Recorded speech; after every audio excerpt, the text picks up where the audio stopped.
Bugungi kunda xalqaro logistika va transport tizimi global iqtisodiyotning ajralmas qismiga aylangan. Aynan shu tizim orqali davlatlar o'rtasidagi savdo aloqalari mustahkamlanib, iqtisodiy hamkorlik yangi bosqichga ko'tarilmoqda. Ushbu jarayonning asosiy tayanchi esa minglab kilometr yo'llarni bosib o'tayotgan yuk mashinalari va ularni boshqarayotgan professional haydovchilardir. So'nggi yillarda Yevropada aynan shu kasb egalariga talab keskin oshdi. Bu esa yuqori daromad, barqaror ish o'rni hamda xorijda tajriba ortish imkoniyatini yaratadi.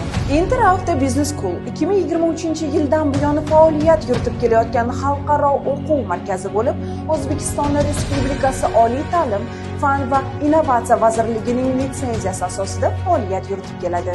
Markaz qisqa vaqt ichida professional haydovchilarni tayyorlash sohasida zamonaviy yondashuvni joriy etib, xalqaro miqyosda o'z o'rnini topishga muvaffaq bo'ldi. Bu yerda haydovchilar shunchaki o'qitilmaydi, ular xalqaro darajadagi mutaxassis sifatida tayyorlanadi. Ta'lim dasturi C va CE toifalari, shuningdek, Yevropa bozorida majburiy hisoblangan kod 95 va xavfli yuklarni tashish uchun ADR sertifikatlarini o'z ichiga oladi.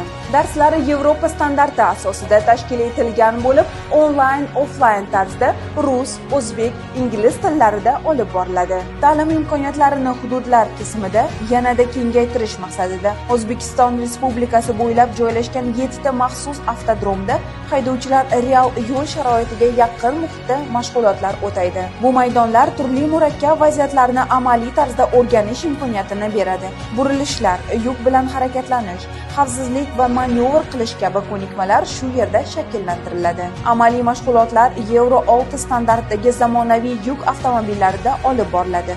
Bu texnikalar Yevropa talablariga to'liq javob beradi. Shuningdek, markaz zamonaviy simulyatorlar bilan jihozlangan. Zamonaviy interaktiv texnologiyalar qo'llanilishi esa ta'lim samaradorligini sezilarli darajada oshiradi. O'qishni muvaffaqiyatli tamomlagan bitiruvchilarga xalqaro darajadagi ADR sertifikati hamda QR kodli ID karta taqdim etiladi. Mazkur hujjatlar BMTning tegishli tizimlarida ro'yxatdan o'tgan bo'lib, Yevropa va MDH davlatlarida amal qiladi. Bugungi kunga kelib yuzlab bitiruvchilar xalqaro transport kompaniyalarida muvaffaqiyatli faoliyat yuritmoqda. Ularning yutuqlari sifatli ta'lim va to'g'ri tanlov natijasidir. Ta'limdan keyingi eng muhim bosqich bu ish bilan ta'minlash. Getwork xususiy bandlik agentligi bilan yo'lga qo'yilgan hamkorlik orqali bitiruvchilarga Yevropa mamlakatlarida ish topishda amaliy ko'mak beriladi. Interactive Business School bu shunchaki o'quv markazi emas, bu sizning xalqaro kelajagingiz sari ochilgan yo'l.